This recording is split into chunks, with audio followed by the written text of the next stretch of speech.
Buenas.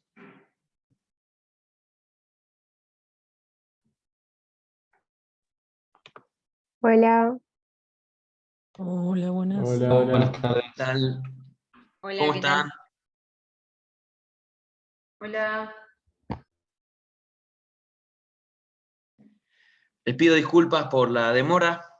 Tuve un tema técnico que resolver, pero ya estamos a punto para empezar. Así que cuando ustedes digan, no sé si los chicos del centro nos quieren decir algunas palabras.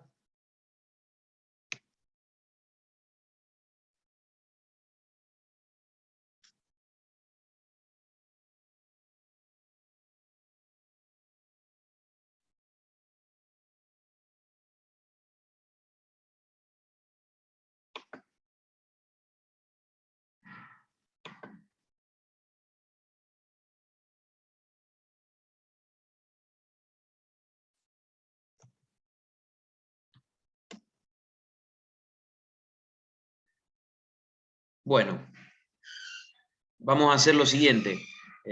Si quieren, para ir ganando tiempo, vamos a ir empezando y cualquier cosa nos avisan. Yo, como hice la vez pasada, hace 2 lunes atrás, vuelvo a agradecer nuevamente al Centro de Estudiantes por esta convocatoria. Espero que hayan disfrutado de las clases anteriores y que esta sea de utilidad. Así que bueno, nuevamente agradecido también a las más de 120 personas que están ahora online. Bien, perfecto. Acá me están avisando que ya puedo compartir y transmitir la pantalla. Así que bueno, voy a arrancar buscando el PowerPoint.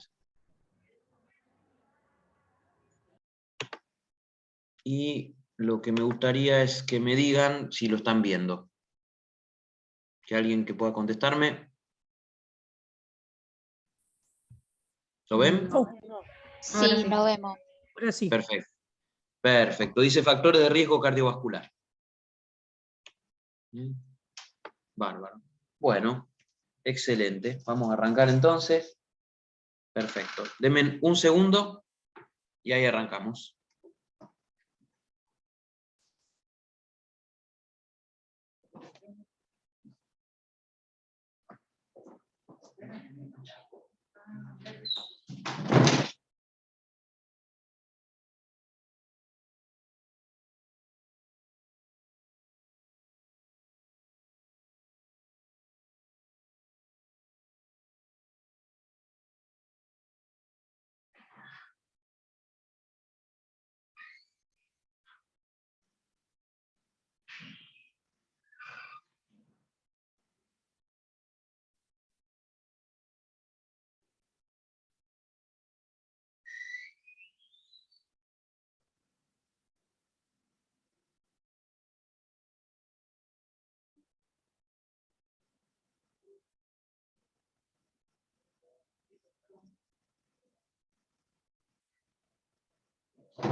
Bueno, ahora sí. Acá estamos. Bueno, gente, vamos a arrancar entonces. La verdad es que hay mucha cantidad de gente en nuestro planeta que termina enfermando de sus arterias, teniendo problemas con las arterias del corazón, con las coronarias, teniendo problemas con las arterias del cerebro, con las arterias renales, con las arterias de los miembros inferiores. Y eso hace que hablemos de las enfermedades cardiovasculares, o sea, de los vasos sanguíneos y obviamente del corazón como el paradigma, ¿no?, dentro de los afectados. Si nosotros, esperen que vamos a pasar esto, si nosotros vemos los aspectos del impacto de estas enfermedades, tenemos dos problemas. Una es que son, en algunos casos, mortales, como puede pasar con algunos de los problemas circulatorios cardíacos. O sea, una parte de los infartos terminan siendo mortales, sobre todo si afecta zonas de conducción. Y ustedes sabrán, porque todos tienen algún pariente, algún familiar que tiene algún problema de tipo cerebral, por ejemplo, algún accidente cerebrovascular, ustedes saben que genera una discapacidad enorme. Aún los infartos de menor grado, o los que no afectan al aparato cardionetor, también dejan una secuela y discapacidad. Entonces, podemos decir que son una de las principales causas de muerte y discapacidad en el mundo, las enfermedades cardiovasculares. En Argentina, más o menos constituyen el 35-40% de todas las causas de muerte, si uno las considera a cualquier edad. Por supuesto que esto varía según las diferentes edades, y bueno, obviamente en los niños esto no ocurre como causa de muerte, en los adolescentes mucho menos, pero pasada la barrera de la adolescencia, ya en la adultez joven empiezan a ser una de las principales causas de mortalidad. Y ya en algún momento, entre la cuarta y la quinta década de la vida, pasan a ser la primera causa, en algunos países occidentales, la primera causa de muerte.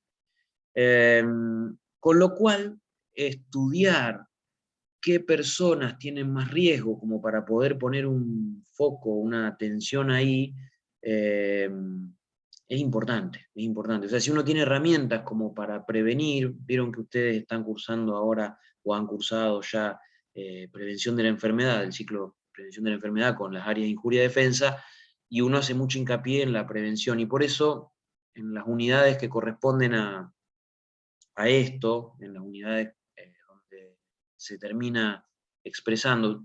Para los que empezaron ahora injuria, recién lo van a ver cercano a la unidad problema 8, o sea que estamos lejos. Para los que ya lo han hecho y lo han visto, va a ser un poquito más fácil de entender. Pero en esa unidad se hace mucho hincapié en una persona que tiene una gran cantidad de factores, entonces como para que a usted en una consulta médica más adelante no se le pase por ahí.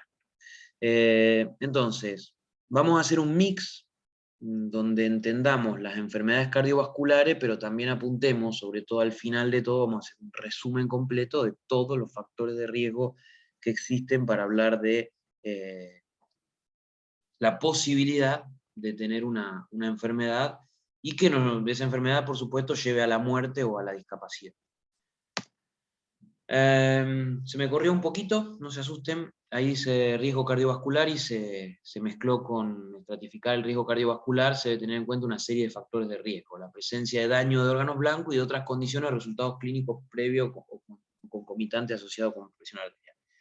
No se asusten, no lean eso, pongamos la mente en blanco, y voy a hacer una lectura veloz de lo que nosotros llamamos los factores de riesgo cardiovascular, pero no con el objetivo de que los memoricen, sino con el objetivo de que vean que la charla va a abordar muchos puntos, porque los factores de riesgo son un montón.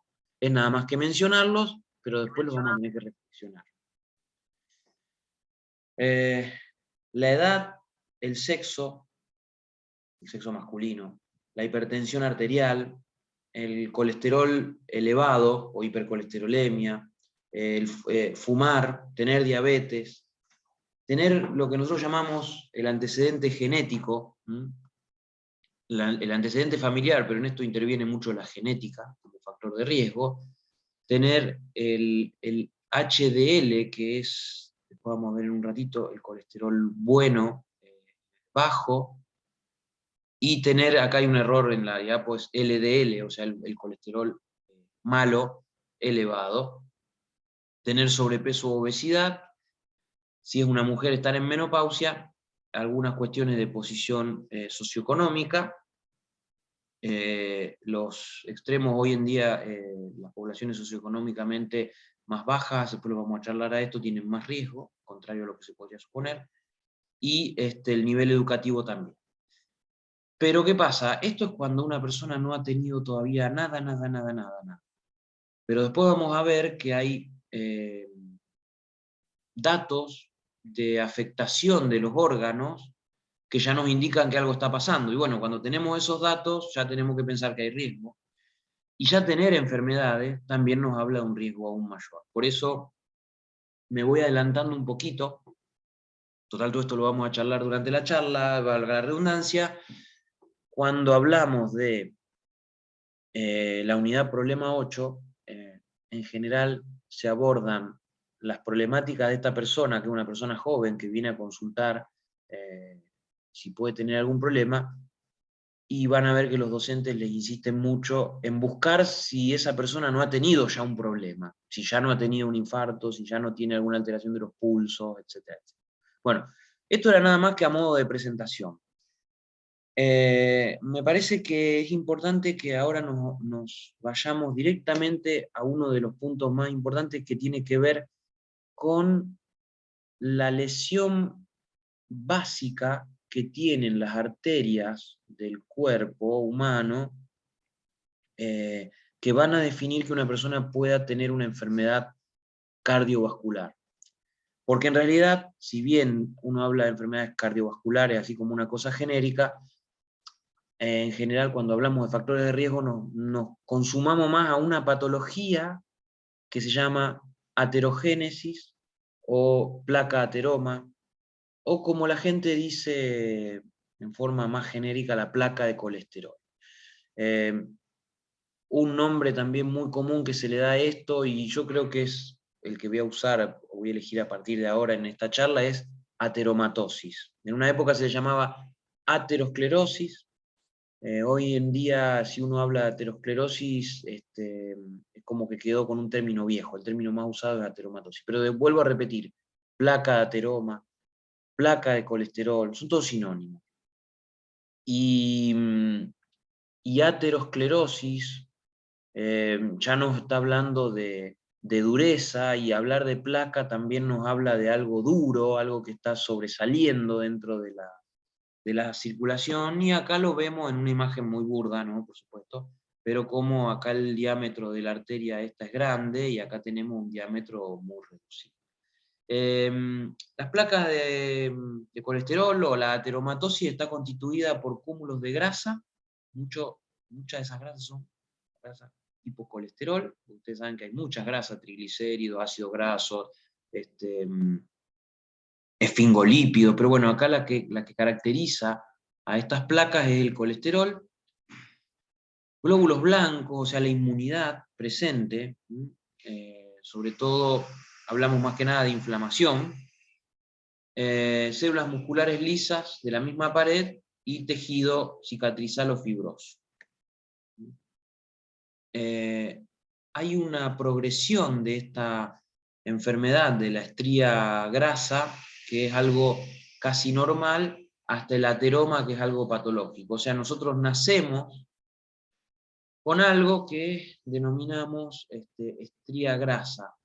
A veces es una lesión menor inicial, pero que rápidamente en la primera década de la vida se convierte en algo que llamamos estría grasa o estría adiposa, que es solamente una acumulación en las capas íntimas, o sea, en lo que ustedes conocen como la mucosa de la arteria, de lípidos dentro de las células. Células que ustedes saben son del tejido conectivo, y algunas células musculares, si pasamos un poquito la siguiente capa, que es la muscular. Mínimamente se puede ver como una liñita, o sea, uno entra con un endoscopio, por ejemplo, con una arteria, y la estría grasa se ve como una pequeña línea blanco-amarilla en la pared. Eso, si tenemos la suerte, se mantendrá como estría grasa durante toda la vida, podrá crecer un poquitito, y al final de nuestros días lo tendremos como una cosa un poquito más grande. Pero, por desgracia, en algunas personas, y rápidamente, a los 30, 40, 50 años, 60, lo que era una estría grasa se va transformando en una lesión intermedia y después en una ateroma, o una placa ya propiamente dicha, en algún momento más grande, o fibroateroma, y en algún momento esa placa se complica y va a dar origen a los síntomas, a esas enfermedades que yo mencioné, aunque sea brevemente al principio: infarto de miocardio, accidente cerebrovascular. O sea que la estría grasa es algo que pasa sin no genera ningún drama, y el ateroma sí, se va a complicar. Para llegar de la estría grasa al ateroma hacen falta múltiples factores, no alcanza con uno solo. Y ahí vienen estos factores que nosotros denominamos de riesgo.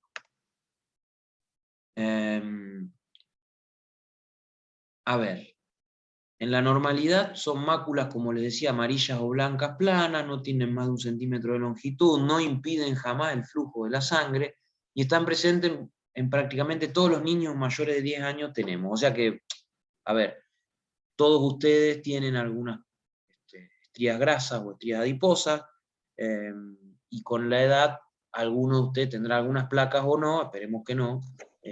Ya con la edad mía, por ejemplo, 46 años, probablemente uno tenga ya algunas placas en algunos lugares, esperemos que no tanto. El principal aspecto, pero que es más simple de entender, no digo que el principal, porque nosotros tendríamos que ir logrando un nivel de complejidad creciente para entender un evento multicausal, como es la placa de ateroma. El principal evento tiene que ver con el colesterol. Porque normalmente, y ojo con lo que voy a decir, yo estoy mostrando en una imagen ya el ateroma patológico, pero normalmente, ¿por qué existen esas estrías grasas? Porque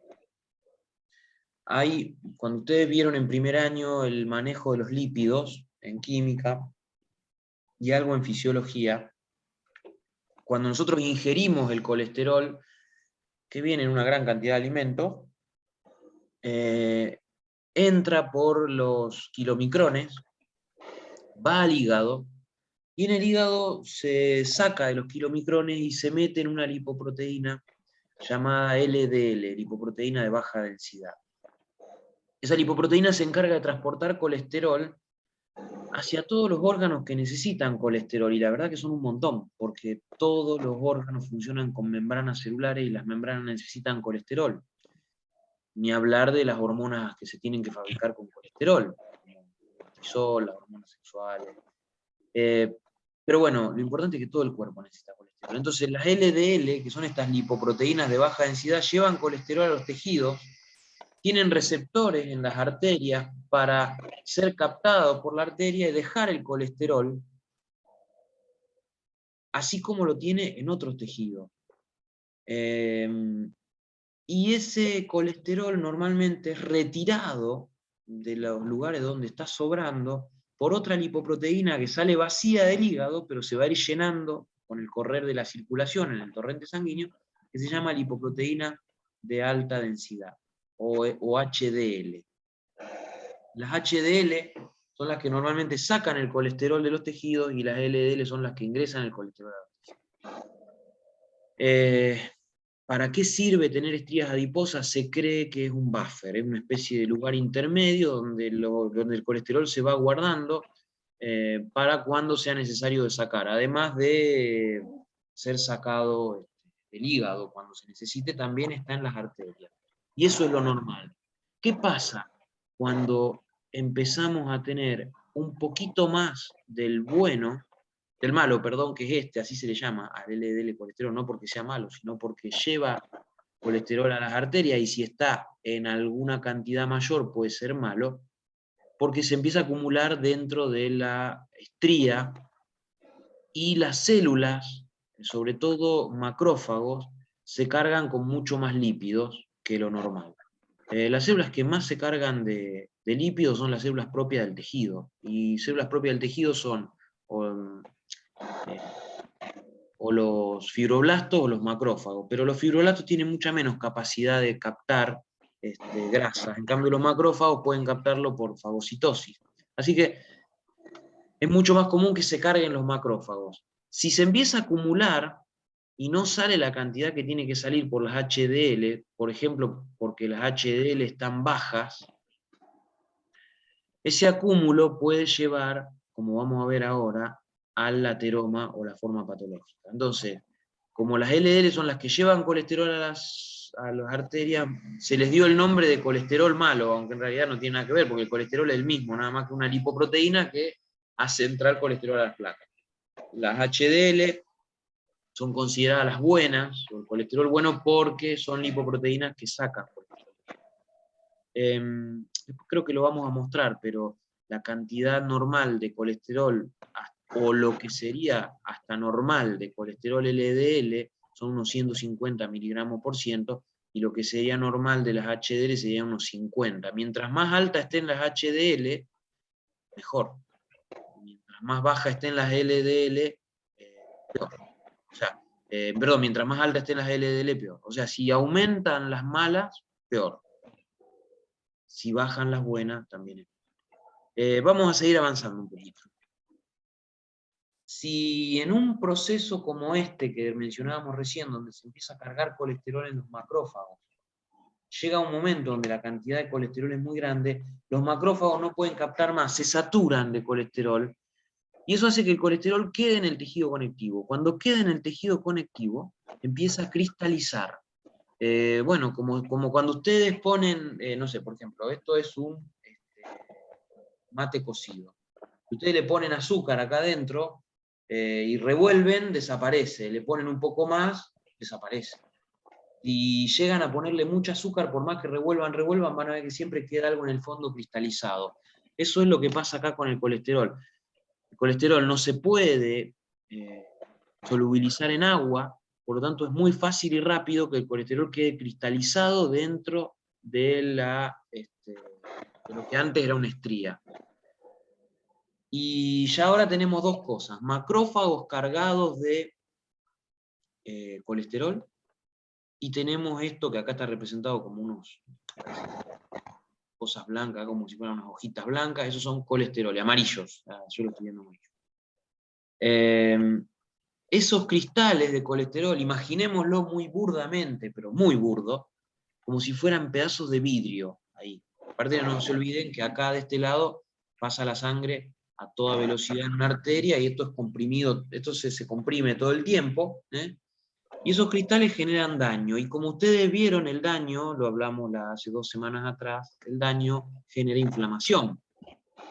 Pero habíamos dicho que si el daño era pequeño y era agudo, se reparaba el tejido y nos olvidábamos del problema. Pero si el daño es permanente, o sea, la etiología es crónica, la inflamación también va a ser crónica.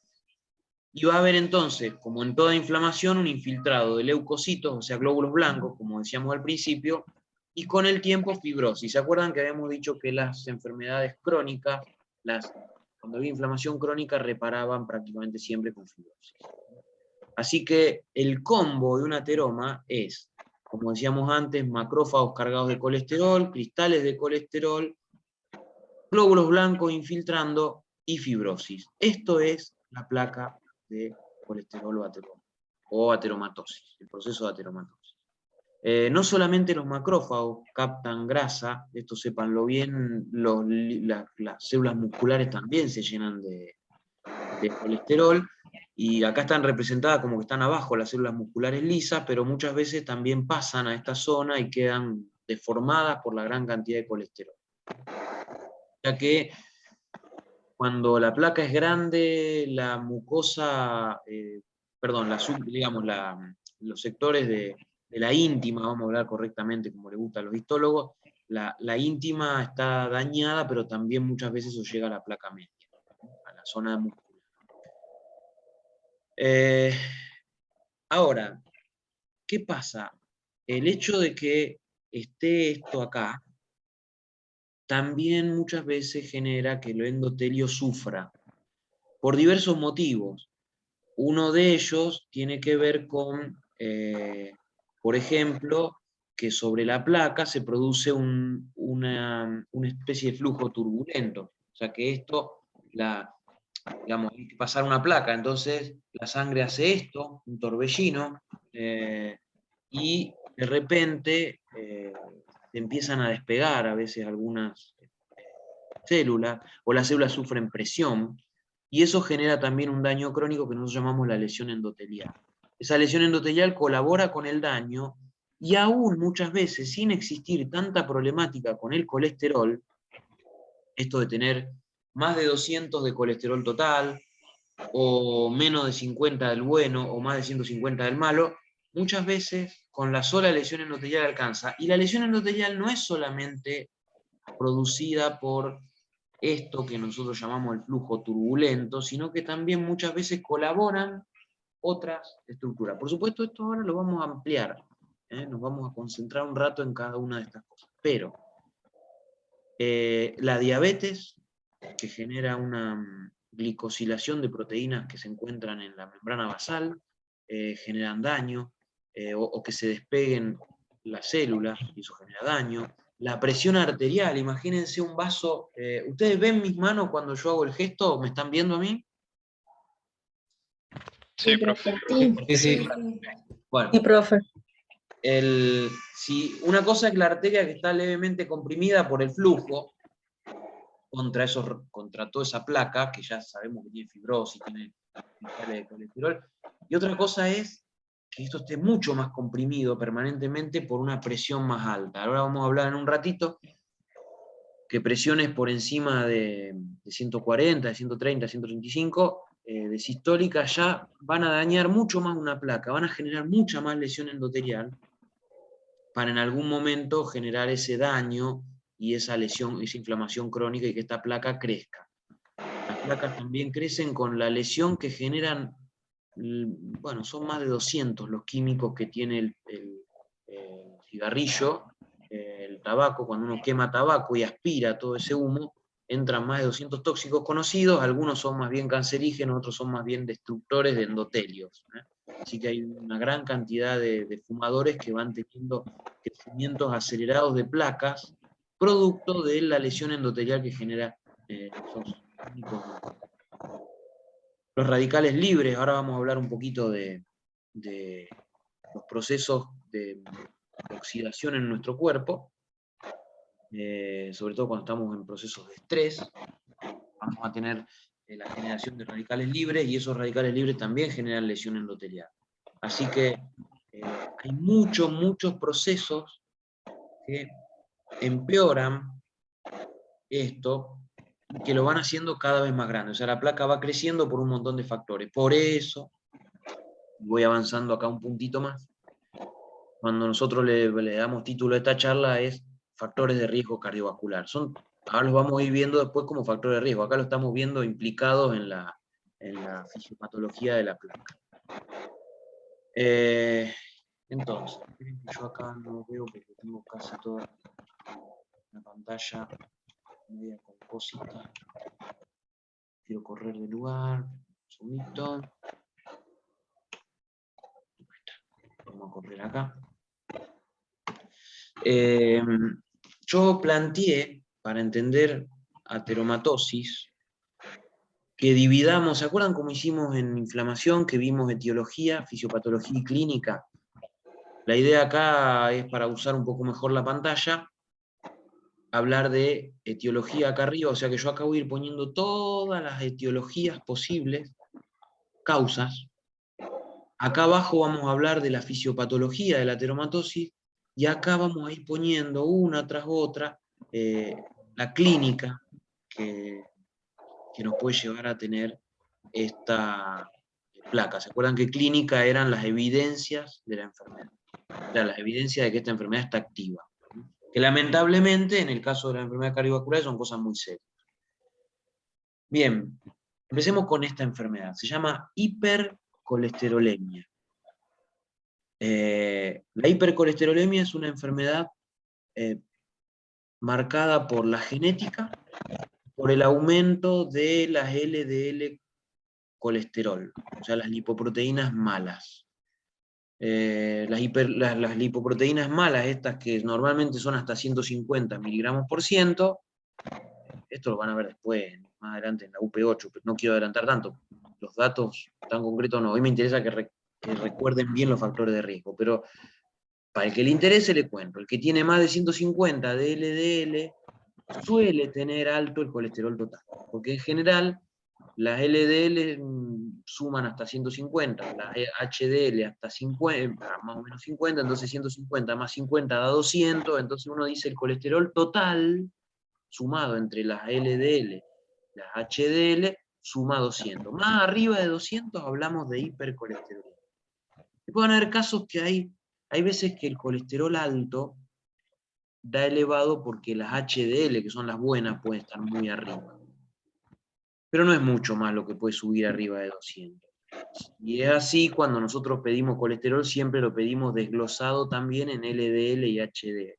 O sea que básicamente, para que no se hagan mucho lío, tener arriba de 200 el colesterol o tener las LDL arriba de 150 definen casi siempre esta enfermedad que se llama hipercolesterolemia. Es una enfermedad que tiene que ver, en un ratito vamos a hablar un poquito mejor de la enfermedad, pero básicamente, como casi todas estas enfermedades, tienen una base genética, la que la gente que la tiene puede tener antecedentes en su familia, y también una base de algo alimentario. La alimentación que caracteriza a la hipercolesterolemia, después igual va a aparecer anotado en el Power, no se asusten, es aquella dieta que tiene que ver con la ingesta de una cantidad elevada de colesterol, que no es de lo más grave, porque al final nosotros no comemos alimentos con tanta cantidad de colesterol. Antes se creía que dependía nada más que de la ingesta de colesterol, y por eso a los pacientes les suspendían huevo o alguna de las otras cosas que tienen colesterol. Y después se descubrió que tiene mucho más que ver con las grasas que no son colesteroles, aquellas grasas, ácidos grasos que son saturados. Vieron que los triglicéridos que uno ingiere, realmente uno los ingiere o de los aceites vegetales o de las carnes de animales. En general, esos triglicéridos están compuestos por ácidos grasos. Los ácidos grasos se dividen en mono, poliinsaturados y saturados. Los poliinsaturados y monoinsaturados vienen más que nada de los vegetales, y los saturados vienen más que nada de los animales. Y bueno, en realidad la ingesta de grasas saturadas, la que viene de animales, es la que más contribuye a que el hígado fabrique más colesterol malo, más LDL, por un proceso que tiene que ver con receptores y una cuestión química dentro del hígado. Por eso durante años, a las enfermedades estas, tuvo como picos la hipercolesterolemia. En una época se les decía a los pacientes que era nada más que la dieta lo que influía y que tenía que comer menos colesterol. Y después en una época, a partir de la década de los 80, se empezó a hablar del colesterol bueno, el colesterol malo, y ahí se empezó a decir, no tiene nada que ver lo que comes de afuera, lo que es el hígado el que fabrica el colesterol malo. Lo habrán escuchado alguna de sus familiares o alguien le dice, no, yo tengo el colesterol alto, pero lo fabrica mi hígado, no es el que como. En cierta manera tienen razón. No es que lo fabrique, porque siempre es colesterol exógeno, el que comemos día tras día, pero el hígado se encarga de fabricar mucho más lipoproteína de la que transporta hacia los tejidos, y eso es lo que termina haciendo que se acumule colesterol en los tejidos. Así que esta enfermedad, después volvamos a volver a repetirlo, pero tiene que ver con genética y con un ambiente de una ingesta alta en grasa saturada y colesterol. Y en general se inicia la dieta para tratar de bajar ese riesgo cardiovascular, y si no va con eso, bueno, a veces hay que tomar medicamentos porque a veces la genética es más fuerte que el ambiente. Profe, disculpe, Sí. hay una persona que tiene abierto el micrófono y se escucha con interferencias, se escuchan ruidos. Sí, es probable que sea Acosta, puede ser que tenga prendido el micrófono, que veo acá a alguien Acosta. Sí. Lautaro, ¿puede ser? Bueno, si lo puede apagar, mejor. Capaz que no nos escuchó, después volvemos a repetirle. No hay problema. Sí, si no se lo puedes apagar vos, me parece, si sos A el ver, hospedador. a ver. No me deja, che. A ver, mute. Bueno, Porque ahora le hace pedimos. bastante estamos pidiendo por el chat y se ve que no lo vio. Claro, y yo no miro el chat porque estoy con la pantalla.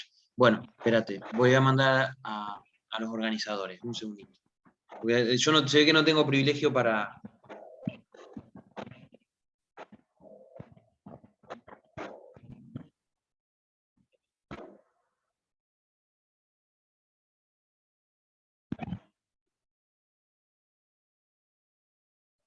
Listo, ya le avisé. Bueno, capaz que después igual nos escuche. Gracias por avisarme, chicos. Bien. Hay otra enfermedad que es baja HDL, así se llama. La enfermedad baja, HDL baja, también, más que nada tiene que ver con que podamos ver, la falta de ejercicio y algunos factores genéticos. En general, para fabricar HDL se necesita de estrógenos, así que las mujeres tienen más HDL que los varones, ¿m? Y por eso a grandes rasgos decimos que las mujeres están más protegidas cardiovascularmente. Se iguala el riesgo cuando viene la menopausia. También ahora en un ratito lo vamos a volver a mencionar, porque son todas cosas importantes. Esta enfermedad se diagnostica cuando la mujer tiene menos de 45 de HDL miligramos por ciento y el hombre cuando tiene menos de 35 miligramos por ciento. Esta enfermedad llamada HDL baja. Cualquiera de las dos, o las dos, porque muchas veces la gente que tiene hipercolesterolemia también tiene baja la HDL, son riesgos para tener enfermedades cardiovasculares. Así que bueno, ahí estamos. Después, otro de los tremendos factores de riesgo que tenemos cardiovascular es el tabaco. El tabaco recién decíamos que genera lesión endotelial, gran cantidad de los químicos que tiene que entran a partir del aparato respiratorio, y esa lesión endotelial genera daño crónico, inflamación crónica, mayor cantidad de leucocitos y de fibrosis. Para que tengan una idea más o menos, ya para ir mencionando algo un poco más práctico, quien fuma tiene aproximadamente 5 veces más riesgo de tener una enfermedad cardiovascular que el que no fuma. Digo, para que se vayan haciendo la idea de lo grave que es. O sea, no solamente el tabaco está implicado en un montón de enfermedades. Gracias. Perdón, estaba justo saludando a alguien.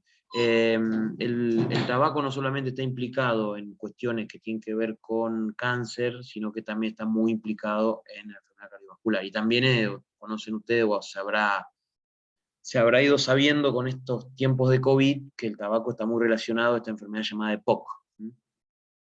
Y la EPOC tiene la misma génesis, son estos tóxicos que dañan células, dañan tejido.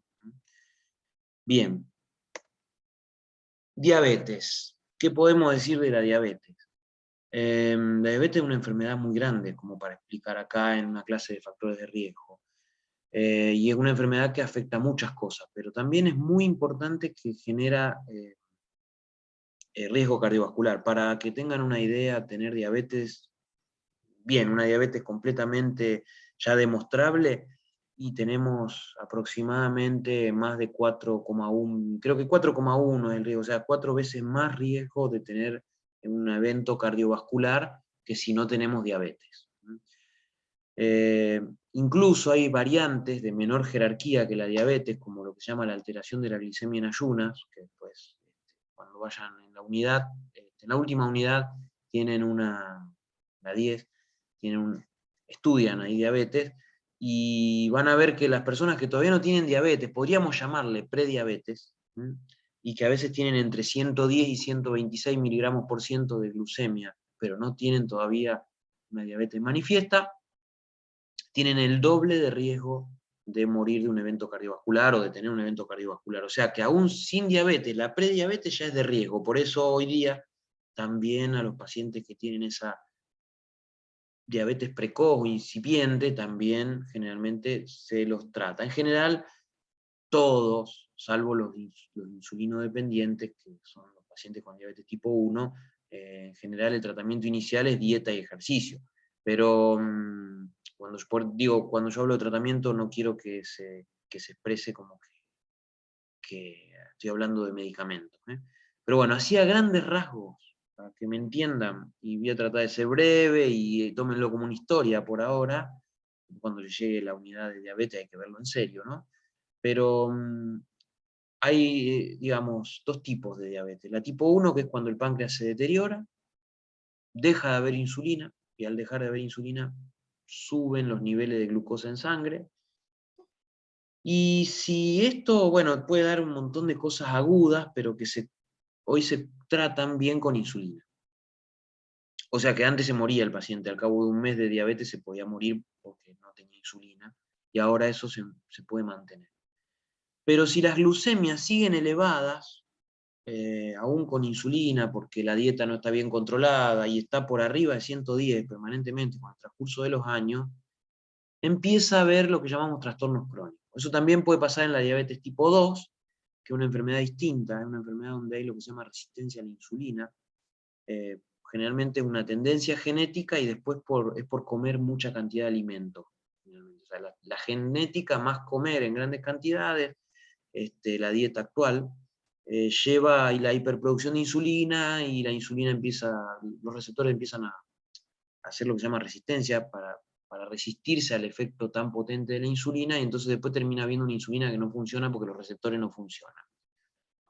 Cualquiera sea diabetes tipo 1 o tipo 2,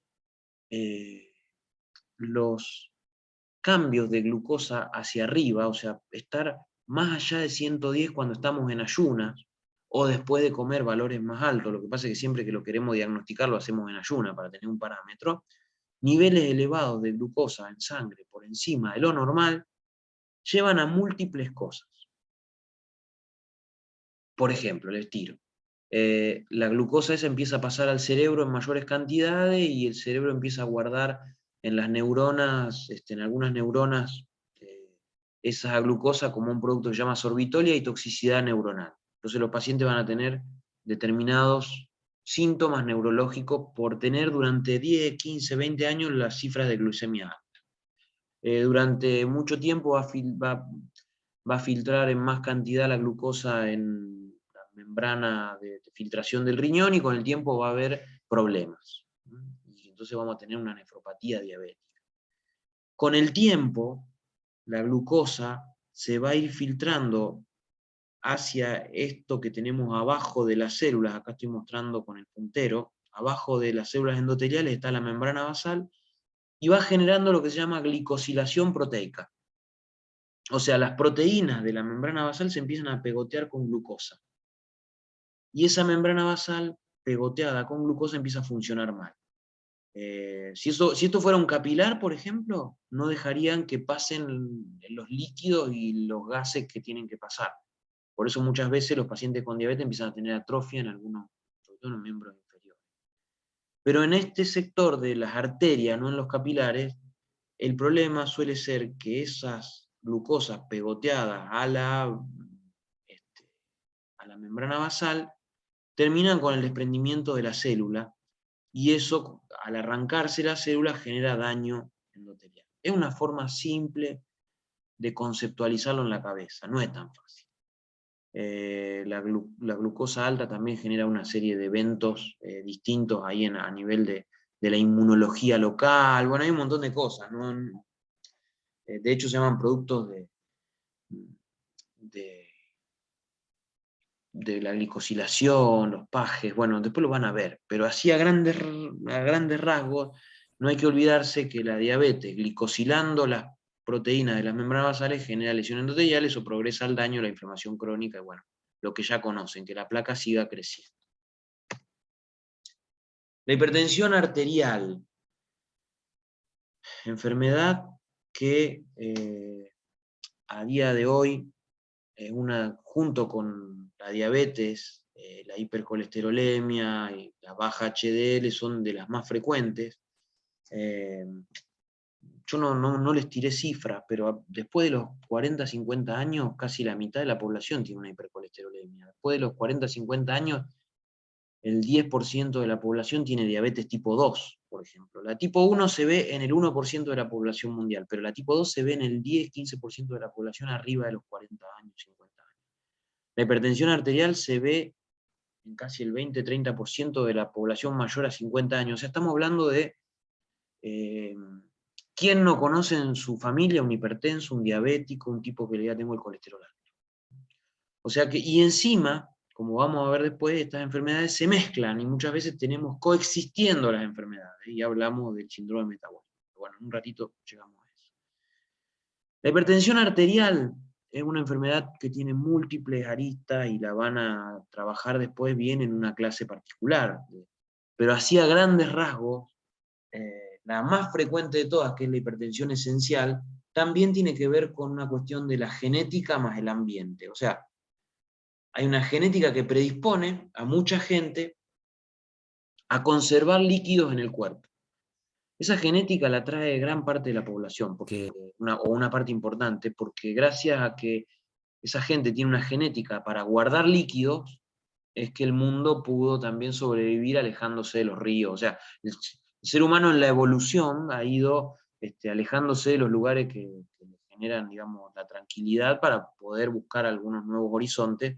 Entonces, a veces el ser humano que mejor podía cazar era el que más se alejaba de algunos lugares que le daban confort y comodidad, como tener acceso al agua. Entonces, lo que para hace 10.000 años atrás, antes de cuando éramos cazadores recolectores, era una ventaja enorme, que era tener un cuerpo que retiene un poco más de agua porque genera un poco más de angiotensina 2 para poder generar un poco más de hormona antidiurética y de algún bombeo de sodio extra con la aldosterona, termina siendo hoy, cuando comemos una gran cantidad de sodio, una desventaja. Porque una cosa era tener una genética para intentar retener agua y sodio cuando consumíamos 2 o 3 gramos de sodio por día, en la época hace 10.000 años atrás, antes de toda la civilización violenta que tuvo con la agricultura y la ganadería nuestra humanidad, comparada con los 12, 14, 15 gramos, incluso a veces más de sodio por día que consumimos con la dieta que tenemos habitual. Entonces, esas personas que tienen esa genética, si además le agregan un consumo elevado de sodio, terminan teniendo hipertensión arterial esencial, que es la más común de todas. Después las otras son por algunas enfermedades endocrinas, que es hipertiroidismo, alguna enfermedad de Cushing, por tener alto el cortisol, bueno. Hay enfermedades que dan hipertensión arterial no esencial. Ateromatosis de la arteria renal, bueno, después van a aprender, pero la gran mayoría, la que usted conoce, la que le cuenta a la mayoría de sus familiares, es la hipertensión arterial esencial, la que tiene que ver con un consumo elevado de sodio, una genética para retener agua y el pasar del tiempo, porque generalmente todavía de niños no se expresa y se termina expresando de adultos. Sigue siendo esencial, o sea, esencial muchas veces significa que no sabemos cómo es. Por eso todavía uno de los grandes enigmas que tiene la medicina es que no se sabe bien por qué gatilla con el correr de la edad, y no se ve tanto en niños. Aunque cada vez se ve a edades menores. Bueno, quien tiene hipertensión presiona mucho esas células endoteliales y se lesionan, y esa lesión genera daño, y bueno, el daño ustedes saben que genera inflamación. El estrés. El estrés, ustedes van a tener un teórico en algún momento, y algunos de ustedes ya tuvieron teóricos sobre estrés el año pasado. Es toda una entidad. Fíjense que estamos barriendo con parte fundamental de la injuria en nuestro organismo, ¿no? En realidad, todos tenemos estrés, por suerte. Esto lo vieron el año pasado, lo vieron en el trabajo de tiempo libre. Y el estrés es una respuesta que tenemos frente a los factores estresantes, que son las cosas que nos pone el ambiente. El ambiente nos va rodeando de cosas y nosotros respondemos de una manera que generalmente, y ustedes esto lo deben recordar, implica más que nada la acción del simpático y del cortisol. ¿Sí? Acá por eso puse adrenalina y cortisol. Cuando el estrés es importante, tiene que ver con que los factores estresantes son importantes, y muchas veces incluso cuando dan enfermedad, como en este caso hablamos de distrés, lo vamos a ver.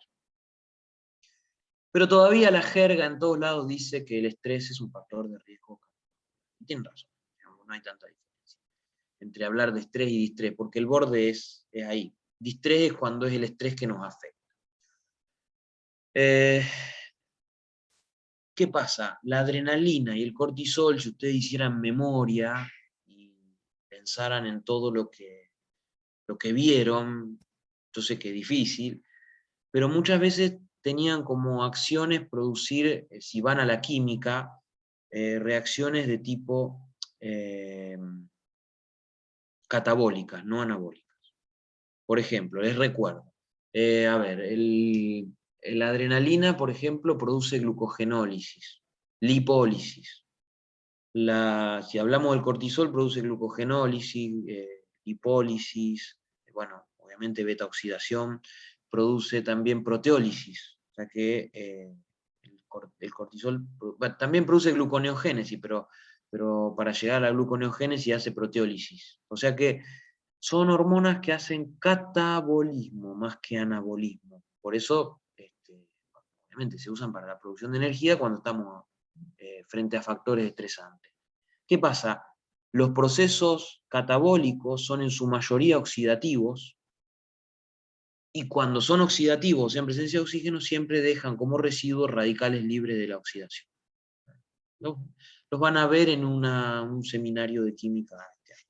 Esos radicales libres tienen que ser contrarrestados con algunos fenómenos que usa el organismo para contrarrestarlo, pero lo cierto es que no siempre alcanza, y nada, en general, por más, y le vamos a poner ya un nombre, antioxidantes que tengamos, como la vitamina D, la vitamina A, bueno, muchos, la vitamina E, por más antioxidantes que haya, generalmente no alcanza si tenemos mucho estrés, y esos radicales libres terminan lesionando el endotelio, generando daño en la íntima de la arteria y generando inflamación crónica, y que entonces esa placa, que es de colesterol y fibrosis, crezca. Así que, fíjense, ya van teniendo una listita dentro de lo que es la etiología, que después lo vamos a transformar y le vamos a cambiar la palabra y le vamos a poner factores de riesgo. Pero vivir estresados también tiene su costo. Por eso también, en contrapartida, habrán escuchado muchas veces que la gente feliz tiene menos problemas de cardiovasculares, qué sé yo. Bien, vamos a seguir por acá. Esperen que tengo que poner clic acá. Ahí está. Fíjense que yo fui metiendo todas las flechas hacia la flecha que va de la estría adiposa a la placa, ¿ven? A la ateromatosis. O sea que todos estos son factores que obviamente están colaborando con que pase de ser una estría a ser una placa. La obesidad abdominal. Y puse obesidad abdominal para directamente centrarme ahí, porque la obesidad es una enfermedad muy grande y que requiere un estudio importante, y ustedes la van a estudiar. O ya la estudiaron. Pero cuando la grasa, los adipocitos que crecen, la grasa que se acumula en los adipocitos es del abdomen, nos habla de un tipo de enfermedad que es diferente a la que se acumula o la que tenemos cuando la grasa se acumula en los glúteos, que le llamamos obesidad ginoidea o pélvica o glútea, obesidad glútea. En general, quien define un poquito hacia dónde van los lípidos, un poquito, no todo, son las hormonas sexuales. Las hormonas sexuales del varón, los andrógenos, hacen que la grasa que comemos en exceso se acumule más en abdomen que en otras partes del cuerpo.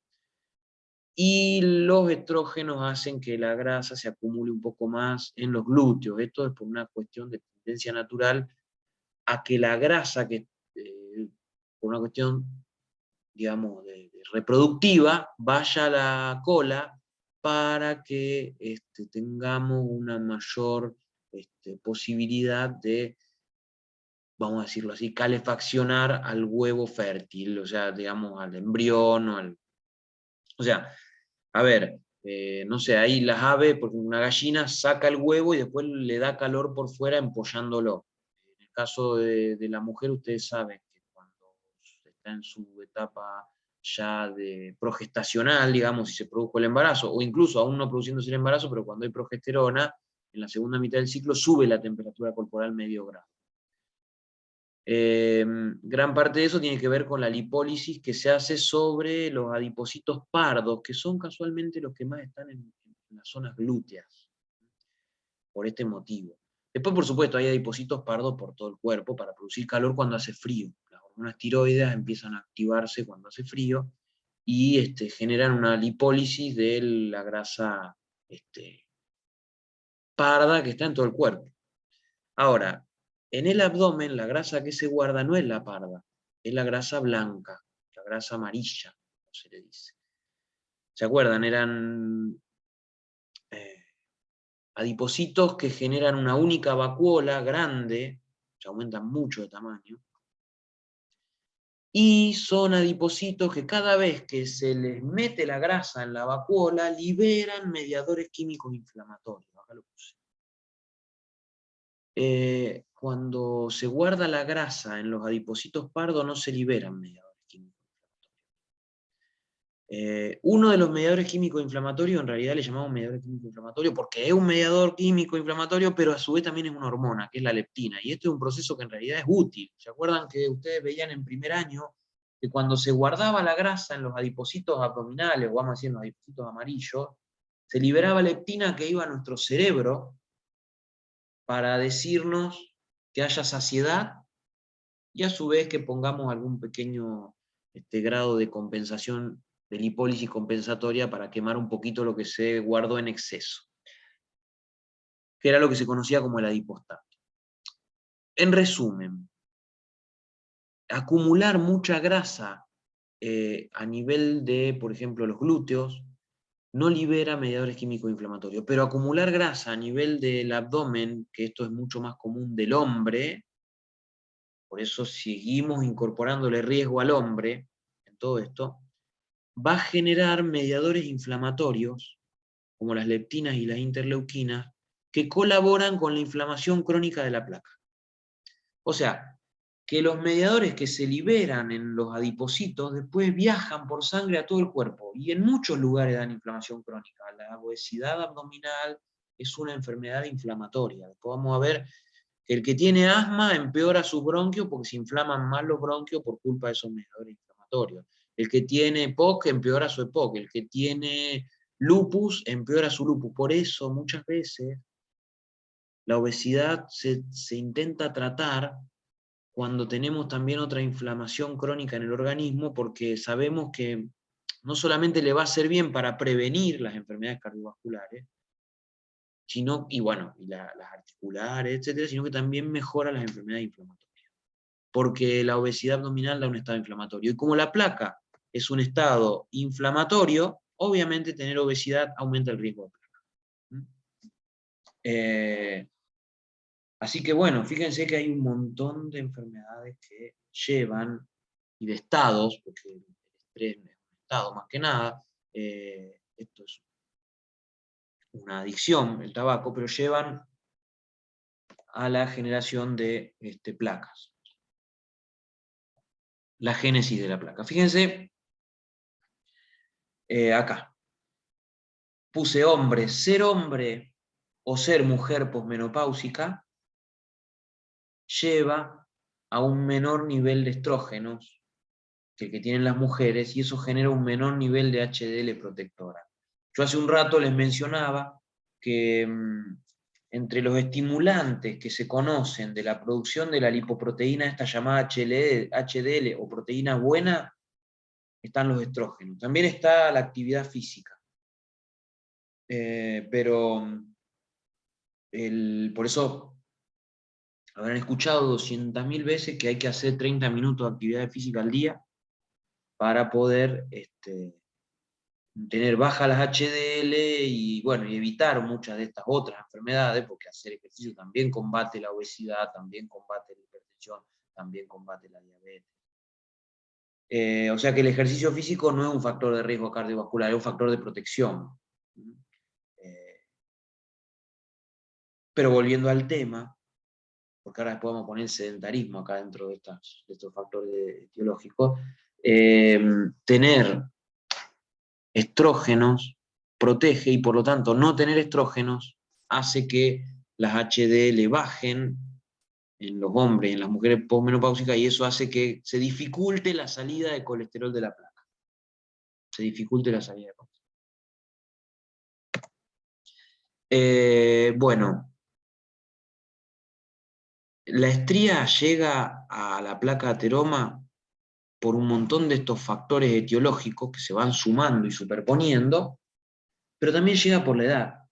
Por más que tengamos estos factores, no es tan rápido. O sea que tiene que haber tiempo de exposición a los factores para que la placa crezca. Y por supuesto, si somos más grandes, vamos a tener mucho más tiempo de exposición a diferentes factores y vamos a encontrarnos con esto. O sea, es mucho más común encontrar ateromatosis y enfermedad cardiovascular en la medida en que la persona va avanzando en edad y es más anciana. Bueno, acá me faltó el sedentarismo, después lo vamos a poner, creo que no. Fíjense esto, miren qué interesante. Esperen que voy a correr unas cosas que pongo acá para poder ver mejor lo que les estoy presentando. Vamos a ir viendo qué es lo que pasa cuando ya tenemos esta placa. Fíjense, acá la teníamos a la placa sana dentro de todo porque tenía endotelio. Todos los mismos factores que hace rato que vengo insistiendo que lesionan el endotelio, la hipertensión, la diabetes, el tabaco, incluso el hecho de que la placa sea una placa y haya acá remolinos, colaboran con el daño endotelial. Si el daño endotelial es importante, va a ocurrir algo que nosotros le llamamos accidente de placa,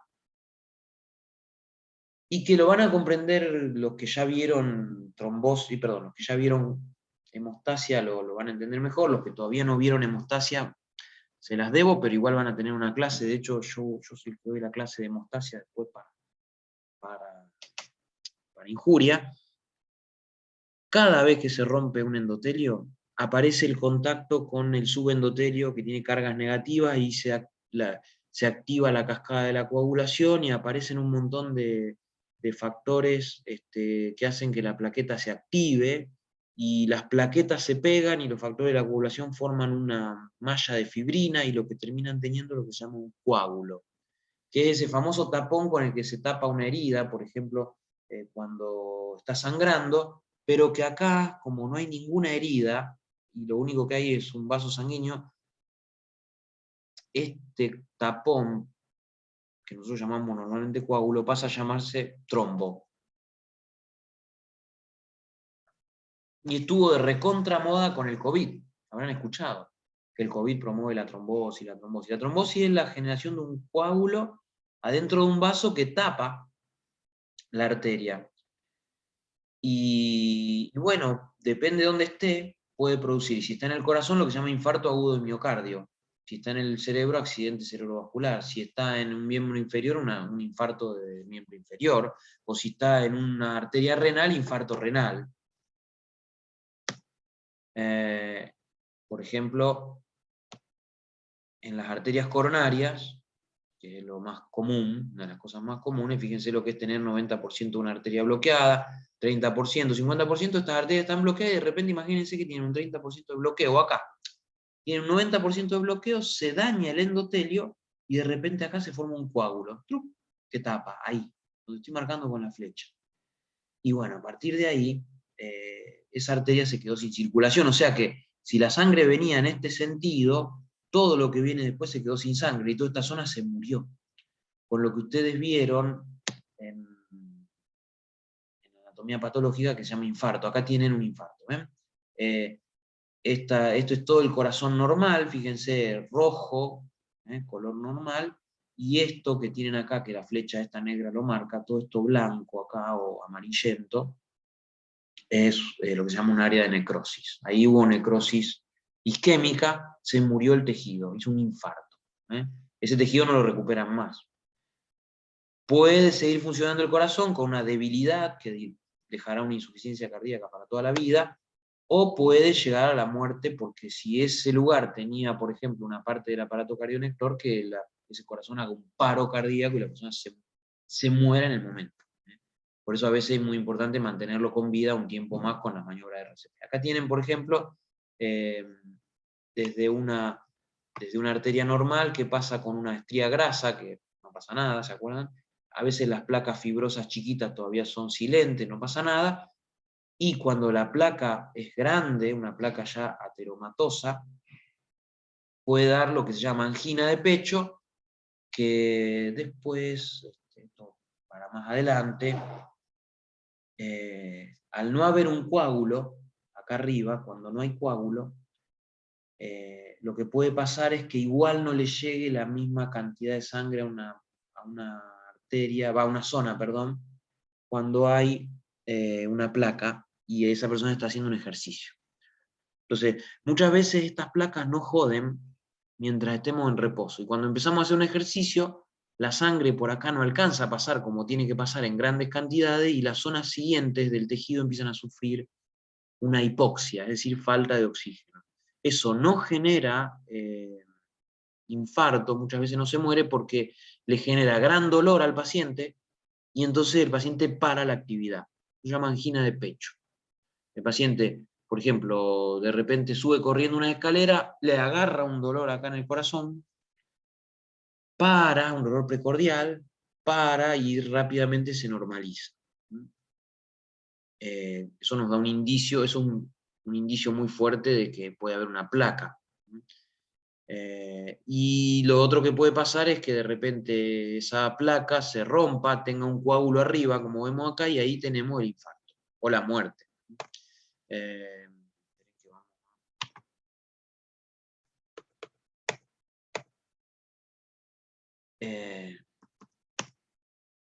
También puede ser, entonces dijimos que la trombosis va a dar origen a los infartos o a los accidentes vasculares. A veces todavía una placa sin lesión puede dar origen a la angina de pecho.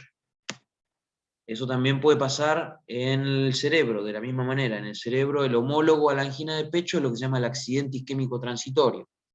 Y el homólogo al infarto de corazón es lo que se llama el accidente cerebrovascular. En los miembros inferiores tenemos un homólogo a la angina de pecho que es lo que se llama la claudicación intermitente, lo van a ver, el síndrome del mirador de las vidrieras, la persona que camina unos metros y tiene que parar porque le duelen las piernas. Después se pasa, camina unos metros más, le duele, camina unos metros más, le duele. Ya cuando hay un trombo que tapa la arteria, aparece el infarto del miembro. Esos trombos, acá tenemos un trombo, a veces no terminan de dar nada en las arterias, pues miren este dibujo está genial, la arteria es más grande, entonces el trombo no tapó del todo la arteria, entonces no hay un infarto de la zona, pero a veces hace esto, vuela, ¿ven? Se escapa, y hace lo que se llama un émbolo.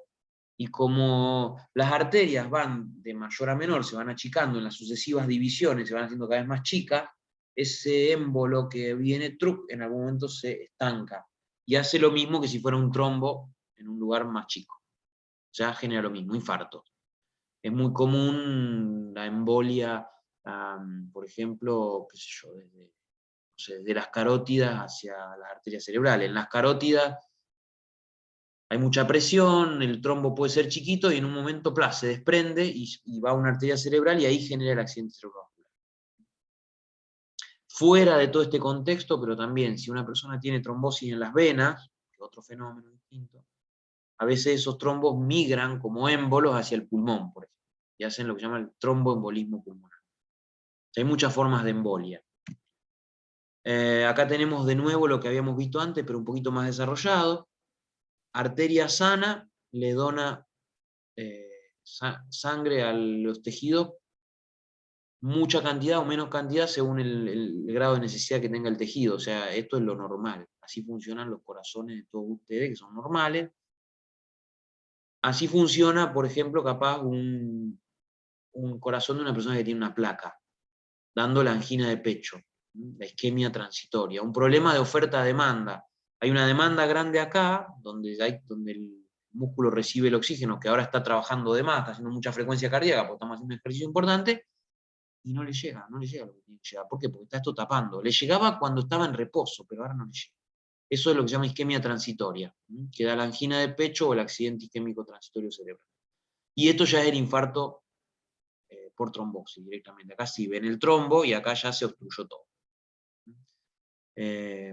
Muchas veces, si uno no hace algo rápido en el infarto, después eso lo van a estudiar en clínica, la zona se muere. En 30 minutos, 40 minutos se muere. Los dolores de angina de pecho, para que se den una idea en el corazón, duran 5 minutos, los de angina de pecho. Porque en general el paciente se sienta, se tranquiliza y va cediendo a poco. Si dura más de 15 minutos, por ejemplo, es un parámetro para pensar que es un infarto. Por más que el tipo se tranquilice y trate de estar acostado, pero le sigue doliendo, le sigue doliendo, le sigue doliendo, eso es porque es un infarto, porque hay trombosis. Otra cosa que puede pasar es que se dañe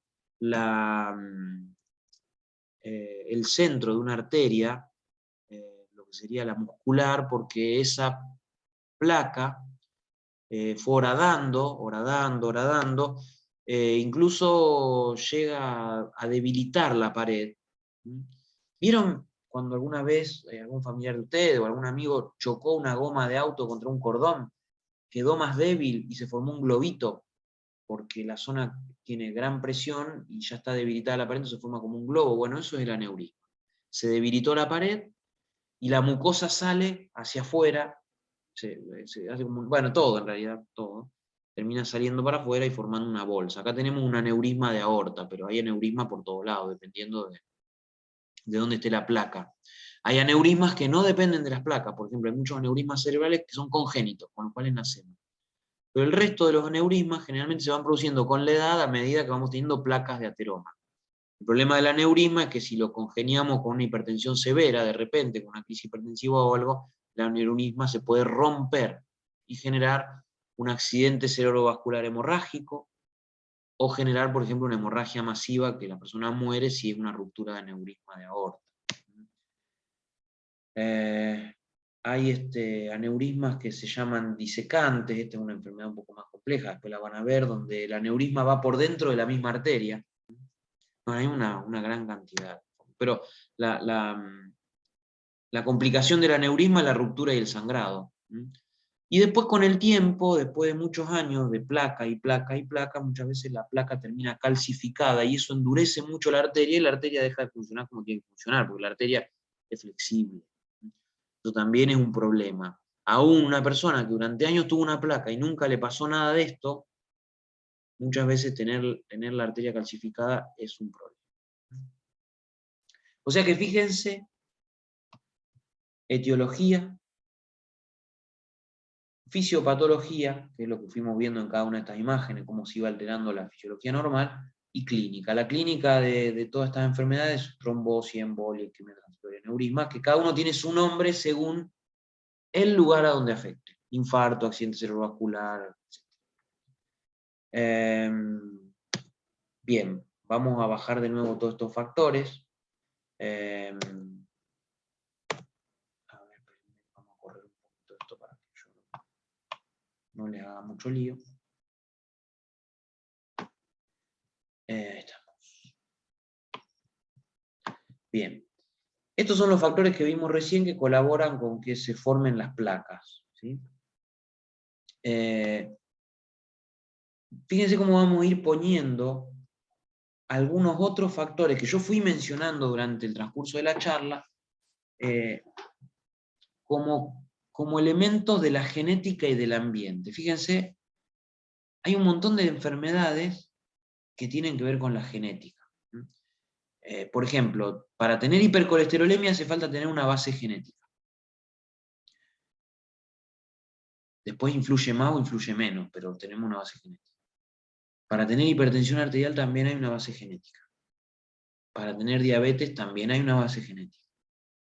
Para tener obesidad también hay una base genética.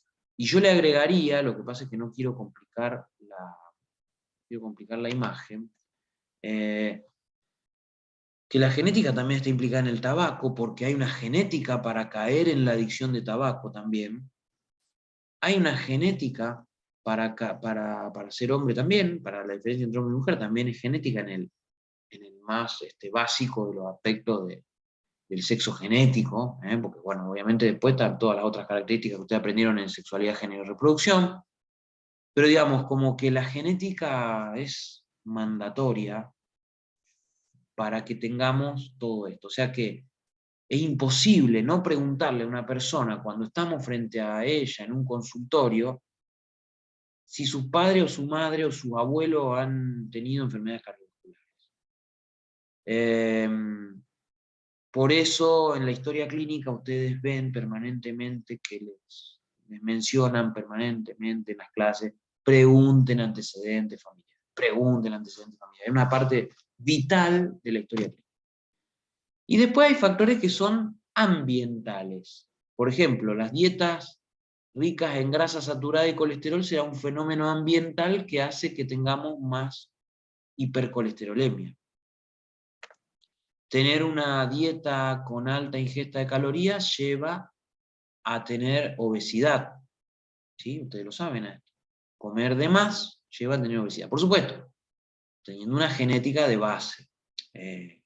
La obesidad también es una enfermedad genética. Hay gente que come un montón y no tiene problemas de obesidad.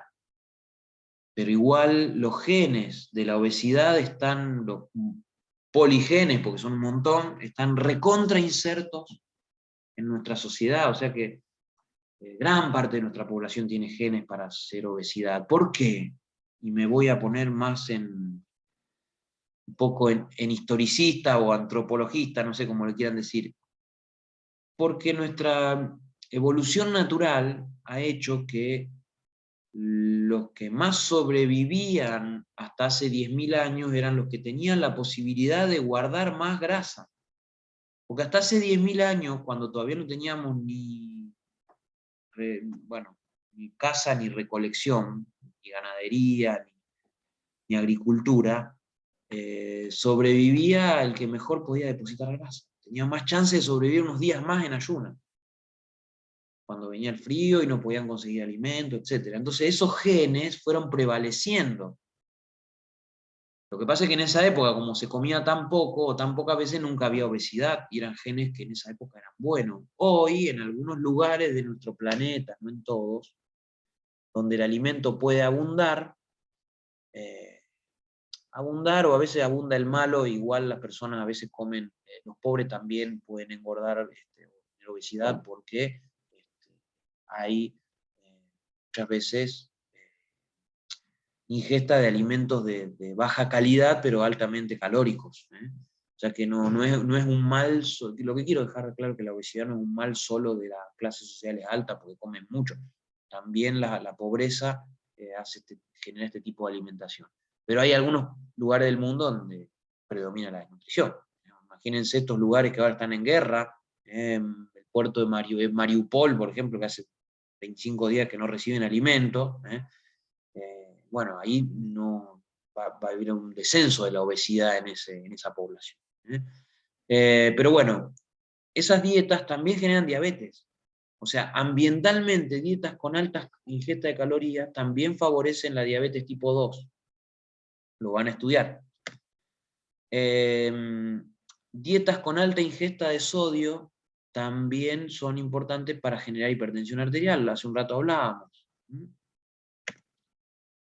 El sedentarismo, que está acá, colabora con tener baja la HDL, pero bueno, no le puedo hacer más flecha, porque si le hacemos más flechas se hace muy difícil, pero el sedentarismo lo deberíamos llevar también a que colabora con la diabetes, colabora con la obesidad abdominal, colabora hasta con el estrés, colabora con el tabaquismo, etc. O sea, el sedentarismo va de la mano con todas estas cosas, pero sobre todo va de la mano para esto con las bajas HDL y con la obesidad. Pero no quiero hacer tantas flechas. Pero digo, fíjense que si ustedes trazan una línea acá, yo puse una línea negra, ahí, miren cómo acá arriba dejé todo lo que es ambiental y acá abajo dejé lo que es genético, para después llevar a todas estas enfermedades que aparecen por todos estos comportamientos ambientales. Entonces tenemos comportamientos ambientales o un tipo de ambiente y una genética, y tenemos enfermedades o rasgos que aparecen generando esto.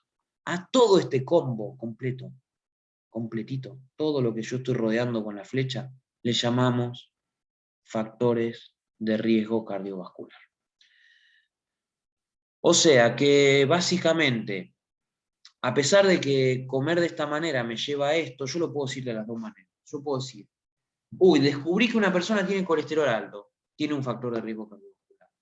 Una persona come muchas grasas saturadas y colesterol, es de riesgo. Una persona es sedentaria, es de riesgo. Una persona come mucho sodio, es de riesgo. Una persona come mucho, es de riesgo. Tiene una genética porque tiene antecedentes familiares. Por ejemplo, hay algunos lugares en sirio-libanés, por ejemplo, la genética de los sirio-libaneses, muy pro placa de ateroma. Bueno, entonces tenemos un factor de riesgo. Fumar es un factor de riesgo. Ser hombre o mujer posmenopáusica es un factor de riesgo. Tener estrés, diabético, hipercolesterolémico, baja HDL, hipertensión, obesidad, ser una persona grande, genera riesgo cardiovascular. Y si vamos sumando la aparición de muchos de estos factores, cada vez tenemos más riesgo de que nos aparezca un infarto, una ACV, etc. Que no son cosas que van a aparecer de un minuto a otro, pero en muchas de estas cosas, y fíjense que con esto voy a ir terminando, son cosas que se pueden evitar. Quienes hayan leído la UP8 se van a estar imaginando a este señor, que tiene un nombre muy parecido al mío, que vive estresado, al borde del límite, con la noticia, con esto, con el periodista, que come un montón, come mal, no hace ejercicio, fuma, bueno. Y cuando lo vean, los que todavía no lo vieron, acuérdense de mí, que les decía. Lo más importante de esto es que hay muchas cosas que podemos cambiar. Entonces,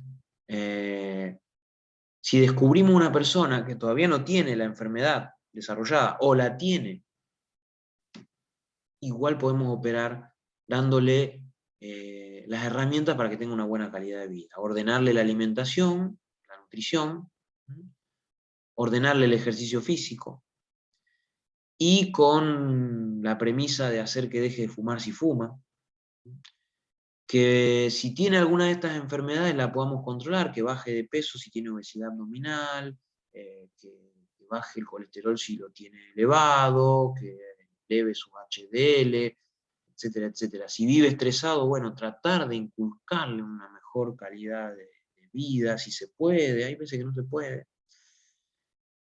Pero entra todo esto dentro de lo que nosotros llamamos las enfermedades de la civilización. Hay cosas que no podemos modificar, que son los factores de riesgo no modificables, que si ustedes miran acá son muy pocos. La genética, el sexo genético obviamente no se puede modificar, la edad no se puede modificar, y después todo lo otro se puede operar en mayor o menor medida. Fíjense qué interesante, si la principal causa de muerte, ustedes van a decir, este está loco, pero fascinante diría yo, la palabra es fascinante. Si yo tengo que la mayor parte o una gran parte de la población mundial se muere por esta enfermedad y tengo tantos aspectos que yo puedo controlar de la enfermedad, con control ambiental, con ejercicio físico y o medicamentos, la verdad es que yo puedo prevenir un montón y deberían bajar un montón las muertes. Y de hecho han bajado, por suerte, en estos últimos tiempos, por lo menos en Argentina, que tenemos por lo menos buenos sistemas de salud público para llegar a toda la población que no tiene acceso a otros sistemas de salud. Entonces, en general, digo, se aguantaron un montón, 1 hora y media de clase, pero para llegar a algo feliz, digamos. Porque si uno lo mira como enfermedad, yo acá hice un signo de pregunta, ¿no? Dije civilización, porque siempre lo dejo para la reflexión final. Porque a veces uno dice, pucha, ¿qué quiere decir civilizado, civilización? Y bueno, que el ser humano ha evolucionado para mejorar un montón de aspectos de su calidad de vida. Se ha juntado, ha hecho relaciones sociales y vive en conglomerados urbanos o rurales, pero con un cierto nivel de confort e interrelación, y ha llegado al dominio de la naturaleza, en gran parte. Sin embargo, habernos civilizado nos ha llevado a este costo, porque la gente antes, cuando hace 10.000 años atrás no estaba tan civilizada, entre comillas, no tenía tanta muerte cardíaca. Entonces, digo, llegar a este momento con un poco de alegría para el futuro de ustedes, y es que, bueno, saber, gracias a la civilización, que esto nos hace mal, nos puede llevar en algún momento a luchar contra estos elementos, estos factores de riesgo, prevenirlos, y hacer que esa civilización siga siendo buena, lo mismo que con la contaminación ambiental. O sea, la contaminación ambiental es el precio de civilizarnos, pero no tiene que ser, ahora que sabemos que la contaminación es mala, no tiene que ser el precio, y no tenemos que estar condenados a vivir con un ambiente con humo de las islas, con un ambiente con humo de los autos, con un ambiente donde se está acabando el petróleo, calentamiento global. ¿Por qué tenemos que vivir con eso? Podemos prevenirlo. Entonces, factores de riesgo cardiovascular es el tema, lo tienen ahí, podemos prevenir, sí podemos prevenir, váyanse con una cosa más o menos alegre, porque si no, muchas de las cosas que vimos son muy depre. En la unidad problema 8, cuando rinde injuria, una de las cosas que más se preguntan, porque fíjense que lleva a preguntar de todo, a ver cuáles son los factores de riesgo cardiovascular, a partir de que ustedes lo mencionan pueden hacer todo un desarrollo, y siempre pensando que la suma de ellos van a hacer que la estría crezca una placa y la placa después produzca un montón de problemas. Yo dejaría acá, les quiero agradecer mucho, y por supuesto ahora sí vamos a ver las preguntas. Estoy dispuesto, ya que tenemos todavía 10 minutos, un poco más de 10 minutos, si alguno tiene alguna pregunta. Seguramente debe haber.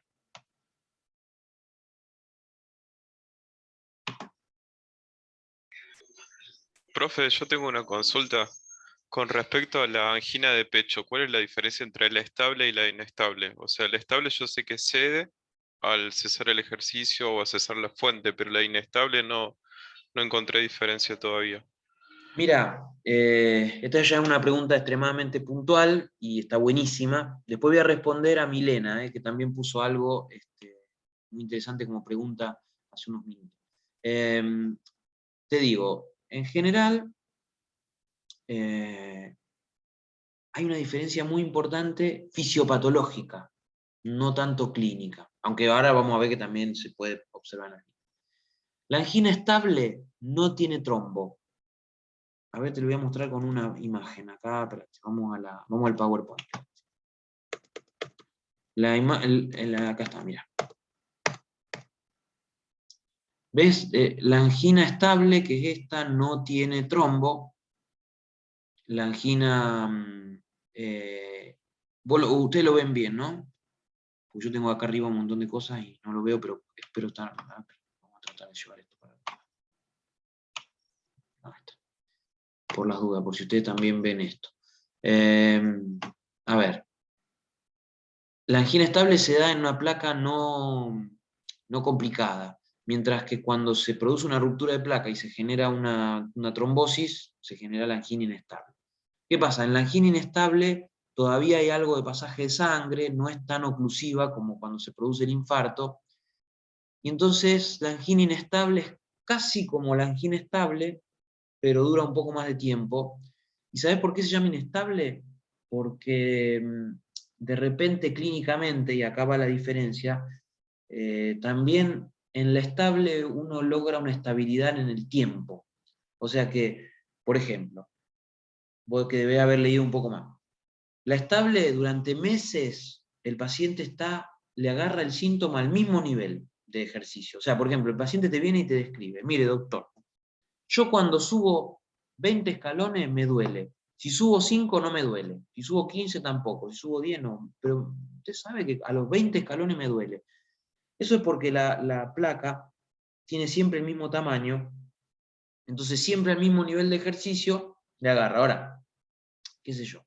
Con el correr de los meses o años, si la placa se agranda, le empieza a pasar a los 15 escalones, a los 10 escalones, a los 5 escalones.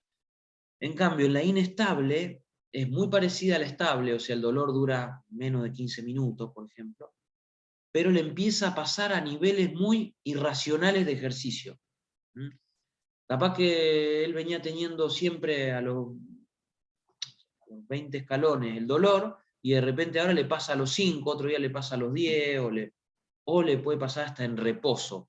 Y se diferencia del infarto porque el infarto perdura, y el infarto, hasta que no se murió todo el tejido y dejó de doler porque se murió el tejido, no se para. Salvo que lo intervengamos médicamente. En cambio, la angina inestable tiene una duración menor y es más parecido en eso a la angina estable. ¿Se entiende? Sí, profe, sí, entendí. Entonces, en los dos habría una isquemia transitoria que después se cede. Exactamente, exactamente. Nada más que la estable es siempre igual, ante el mismo ejercicio, etcétera, etcétera, y tiene una placa que no está rota, no está trombosada. En cambio, la inestable es a distintos niveles de ejercicio porque tiene más que ver con el tamaño que tenga el coágulo en ese momento, porque la inestable sí tiene rotura de placa y trombosis. Bueno, muchas gracias. Al contrario, Mariano. Acá tengo, antes que alguien pregunte a viva voz, quiero leer dos cosas que me han preguntado. Una es si existe una mayoría de pacientes que acceden a modificar los factores cardiovasculares. Mira, muy buena la pregunta. Esto es lo que yo estaba diciendo al final. Si yo te tengo que decir, trato de ser un tipo optimista en la vida y contento con lo que hacemos los profesionales de la salud. Yo creo que sí. Yo creo que cada vez hay más pacientes que acceden a modificar los factores de riesgo cardiovascular. Cuando yo estudiaba medicina hace 30 años, la gente no le daba tanta bolilla, no había tanta prevención, no había tanto... Es más, te voy a decir una cosa, Milena. Por ejemplo, ahora hay programas del Estado para la obesidad. Incluso cuando la obesidad es mórbida, el Estado le paga a los pacientes la cirugía o una parte de la cirugía bariátrica, etc. O sea, hay mucho más control y yo creo que hay mucha, pero mucha más conciencia, mucha más conciencia. La gente sabe mucho más de alimentación que antes, mucho más. Sabe que las facturas le hacen mal. ¿Y por qué? Porque las facturas tienen grasa saturada. Y si no tienen grasa saturada, porque una factura mala y tiene grasas trans, porque viene de aceites vegetales calentados, bueno, igual hace mal porque saben que le hace mal, porque en ese caso la grasa trans del aceite recalentado tiene, o grasas vegetales parecidas a la manteca, digamos, la margarina, tiene el mismo efecto que la grasa saturada. O sea, la gente sabe que no está bueno comer tanto animal. Sí sabe que es esencial comer animales, por suerte, para poder tener la cantidad de proteínas, sobre todo durante el crecimiento, pero sabe que si abunda genera más daño. Y sabe mucho el rol de lo importante de la dieta vegetal. Y con esto no quiero desanimar a nadie que esté haciendo dietas vegetales, no quiero, digamos, mucha gente de ustedes capaz que no come grasas animales de tipo carne, capaz que consume igual leche, huevo, y bueno, y capaz que alguno de ustedes ya creció y complementando legumbres con harinas, con cosas, logran la misma calidad proteica. Y ahí lo puede hacer. Pero en general lo que sí sabe la gente es que no tiene que comer tanta cantidad de grasas animales. Así que yo creo que sí, para mí sí, y creo que eso es rol de los profesionales de la salud, sacarse el sombrero. Después viene otra pregunta, que es: ¿las estrías grasas normales tienen algún beneficio mientras no se dan placas? Sí, por supuesto, eso es lo que yo decía recién. Por nada, Milena, lo que yo decía recién, y esta pregunta la hace Lucía, sí, el beneficio de una estría grasa es que se cree que actuarían como buffer, es decir, como puntos intermedios donde se guarda colesterol. Entonces, si un tejido necesita colesterol, no sé, te voy a dar un ejemplo ya dramático, poner que un testículo necesite colesterol para sintetizar hormonas sexuales, y capaz que hasta que venga la ingesta o que venga el hígado, capaz que un HDL que ha sacado de una arteria cercana, de una estría, ha sacado colesterol y se lo, no sé, da la vuelta, se lo lleva al hígado y el hígado lo lleva con la LDL al testículo. O sea, es bueno, parece que la estría grasa es algo que lo tenemos porque es un depósito. O sea, que se cree que sí. Lo que no está bueno es que después en algún momento se transformen en placa. Que eso es lo que no pasaba en el cazador-recolector, evidentemente. Estoy atento a otras preguntas que surjan. Sí, yo quería preguntar acerca de lo que comúnmente la gente llama preinfarto. O sea, ¿es infarto o no es infarto? Eso es lo que yo sabía. Sí, Pero, es que es una ¿qué pregunta es buenísima. la angina? Es la Sí, angina en realidad, sí, no es exacto. preinfarto. Exacto, menos mal que estoy con esta imagen. La angina de pecho, tanto estable como inestable, mucha gente le llama preinfarto. Y Y son nombres que nosotros los médicos no usamos. Es lo mismo que yo hace un rato le decía prediabetes, para que muchos de ustedes que todavía no vieron diabetes lo entiendan. Pero en realidad la prediabetes tiene un nombre, se llama alteración de la glicemia en ayunas. Y la gente le llama prediabetes, pero en nuestra jerga se llama angina estable o angina inestable. No, por nada.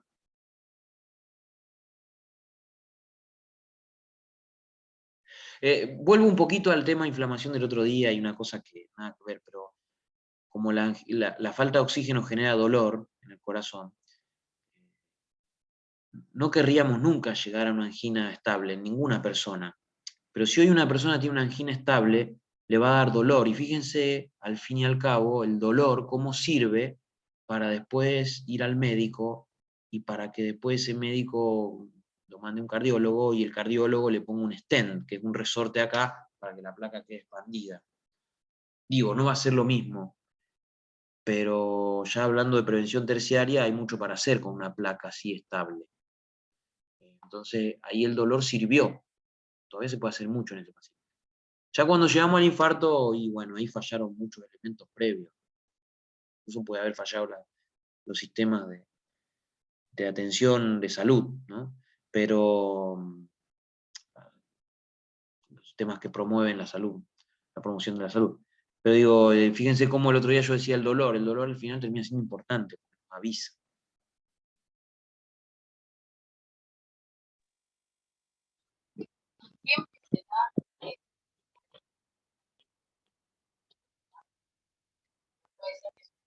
Perdón, no se escucha bien, ¿eh? No alcanzo a escuchar. Sé que alguien está hablando, pero no escucho.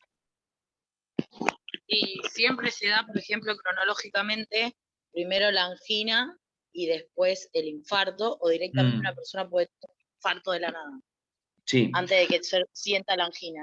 No, está muy buena, porque como la pinté recién, dije así porque la mayoría de los casos empiezan con angina primero. Entonces te da tiempo a vos de arreglar las cosas. O arreglar. Imagínate, le pones un stent acá y le empezás a prevenir todos los factores de riesgo, porque ahí el tipo se asusta porque dice, mira, a partir de esto quiere decir que tengo riesgo de muerte, y sí. Entonces a partir de ahí, lo que no se hizo antes se va a tener que hacer sí o sí, obligado. Yo diría que igual habría que obligar siempre a toda la gente a no fumar. Pero bueno, pero lamentablemente, y acá respondo a tu pregunta, hay algunas personas donde la angina ni se nota y de repente tienen una placa y de repente hace el trombo de una. Y ahí tienen infarto y no hubo aviso previo. Sí. No es la mayoría, por suerte.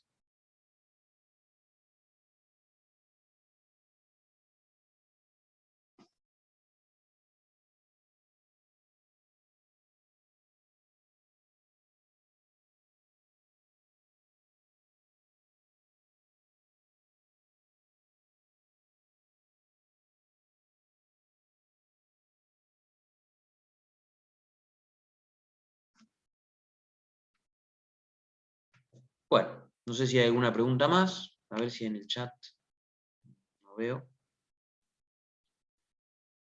Bueno, si no hay más preguntas, los dejo en libertad para que después sigan leyendo la temática. Una alegría haber estado acá, compartido este momento con ustedes, y cualquier cosa, como les dije antes, si les surge una duda o cualquier cosa, me avisan. A través de los chicos del centro de estudiantes que gentilmente organizan este tipo de clases, o si no, suben al decanato, igual en Injuria nos vamos a ver para algunas clases también de la cursada. Así que cualquier cosa me pueden preguntar. Les mando un saludo muy grande. Chao, profe, Muchísimas gracias. gracias, profe. Muchas gracias. Nos vemos. Que estén bien. Chao, profe, gracias. Un abrazo grande.